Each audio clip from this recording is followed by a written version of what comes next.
इथं बाजूची अशा चांगल्या ठिकाणी शक्यतो पैसा आढळत नाही. अशा ठिकाणी पैशाचं काय झालं ओलसर ठिकाणी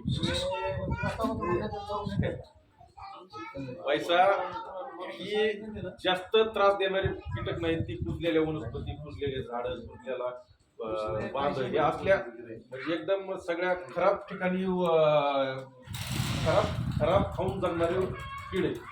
पण काय होतं, जर त्या किडीची संख्या जास्त झाली, जिथं 50 आहे तिथं 1000 झाले, 1500 झाले, 2000 झाले, मग ते चांगलं खायला चालू करतो.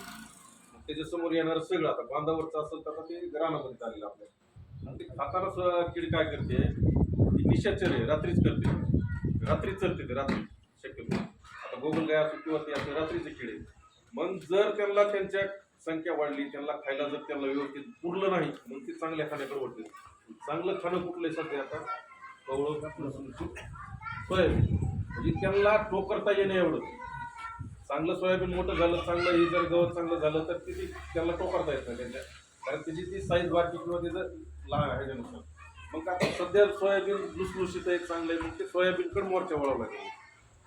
आता ते पैसा काय करतो, कमीत कमी एक पैसा कमीत कमी 100 ते 400 अंडे घालतो. 100 ते 400 अंडे घालतो. आणि ते जेव्हा सुप्त अवस्थेत असते, म्हणजे जेव्हा सीझन नसेल तेव्हा जमिनीमध्ये मिसळले असते, जेव्हा त्यांना ओलसर वातावरण, दमट वातावरण, थोडा पाऊस लागून राहिलेला असेल, पाऊस पाणी जमिनीत असेल किंवा अशा ठिकाणी काय आता जे तुम्ही सांगताय जसं की तो पाणी जास्त म्हणजे होते तिथं दलदलीसारखं असतं, दलदल म्हणजे हा त्या टाईपमध्ये तिथं ते जास्त प्रादुर्भाव त्याचा होतो. मग एवढ्या कंडिशनमध्ये काय व्हायला लागलं की त्यांनी जर ते पीक खालचं टोकरलं तर झाड असं खाली पडतं सोयाबीनचं बारकं, आणि ती त्याच्यावर चढते आणि ती ऑटोमॅटिक सोयाबीनचा सगळा खर्च पडायला लागला.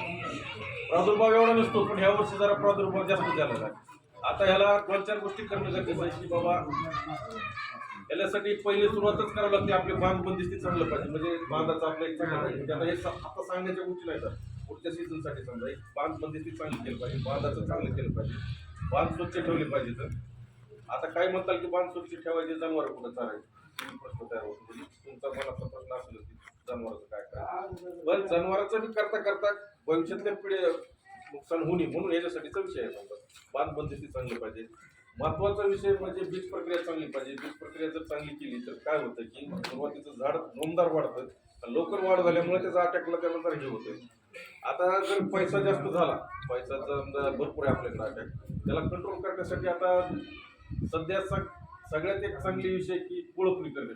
कोळपणी करणे म्हणजे कोळपणी बरोबर ते जमिनीमध्ये गाडलं जाते आणि त्याच्यासोबत त्याची प्रतिकारक आपली साईज बारकी किंवा सगळं असल्यामुळे ते जागेवर मरतं. कोळपणी करून समजा प्रश्न त्याचा मिटतो, समजा लयच संख्या जास्त असते. आणि एक आमिष सापळे म्हणून, म्हणजे आमिष, त्याला आमिष नाव दिलं किंवा त्याच्याकडे ओढलं जातं. एक गव्हाचा आपलं गव्हाचं पीठ, गव्हाचा भुसा 1-1.5 किलो, त्याच्यामध्ये अर्धा किलो गूळ टाकायचा, त्याच्यामध्ये 5 किलो गव्हाचा भुसा 5 किलो, त्याच्यामध्ये अर्धा किलो गूळ टाकायचा. क्लोरोपारिफॉस औषध असतं 50 ml, आपलं कार्बोसल पण वापरता येते.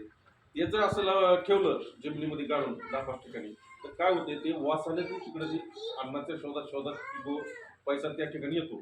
आणि क्लोरोपारिफॉस असो किंवा बाकीचा असो, ती गॅस तयार करणारं औषध आहे. ती जवळ आली की ती गॅस तयार करते, तर गॅसच्या तयार केल्यानंतर त्याची काय प्रतिकार क्षमता एवढी नसते किडीची, काय बारकी असल्यामुळे ती जागेवर मरते. म्हणजे 2-4 ठिकाणी जर या थोडं हे करून ठेवलं जिथं जास्त प्रादुर्भाव आहे, तिथं एक प्रश्न भेटतो. आणि अजून एक विषय की क्लोरोपारिफॉस 20% किंवा क्लोरोपारिफॉस 50% प्लस सायपरमेथ्रिन 5%, ह्याची जर फवारणी केली तर ती सगळ्यात शेवटचा चांगला उपाय म्हणजे तोच आहे की त्याचा जागेवरच प्रश्न मिटून जातो. म्हणजे त्याला जास्त काय करायची गरज पडत नाही.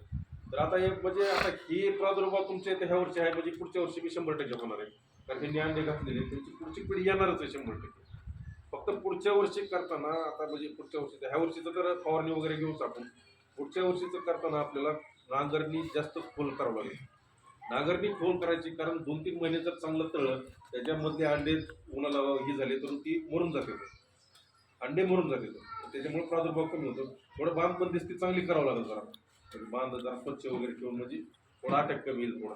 आणि बीज प्रक्रिया आता ह्या वर्षी केली असेल नाही असेल, पुढच्या वर्षी 100% आपल्याला बीज प्रक्रिया करावं लागेल. कारण ह्या वर्षी आले म्हणजे तुमच्या वर्षी 1-2 वर्ष राहणार आहे. त्याचे अंडे असतातच, अंडे कुठं जात नाहीत. फक्त सीझनचं थोडं संपलं की हायबरनेशन सुद्धा जाते आणि पुढच्या वर्षी येते. अशा प्रकारे ह्या 2-4 प्रकारच्या नियोजनानं आपण पैसा किडीवर एक चांगल्या प्रकारे नियंत्रण मिळवू शकतो. प्रादुर्भावाच्या ठिकाणी आता घडीला कोळपणी करणे सगळ्यात चांगला पर्याय. जर कधी ऑफचा कंडिशन असेल तर, समजा लई नसेल तर माणूस शक्य जात नाही, थोडी ऑफचा कंडिशन झाली की फवारणी गेली क्लोरोफायरोपास 20% किंवा क्लोरोफायरोपास 50% प्लस सायपरमेथ्रिन 5%, याची फवारणी घेऊन आपण तो म्हणजे त्याचं कंट्रोल मेजर करू शकतो.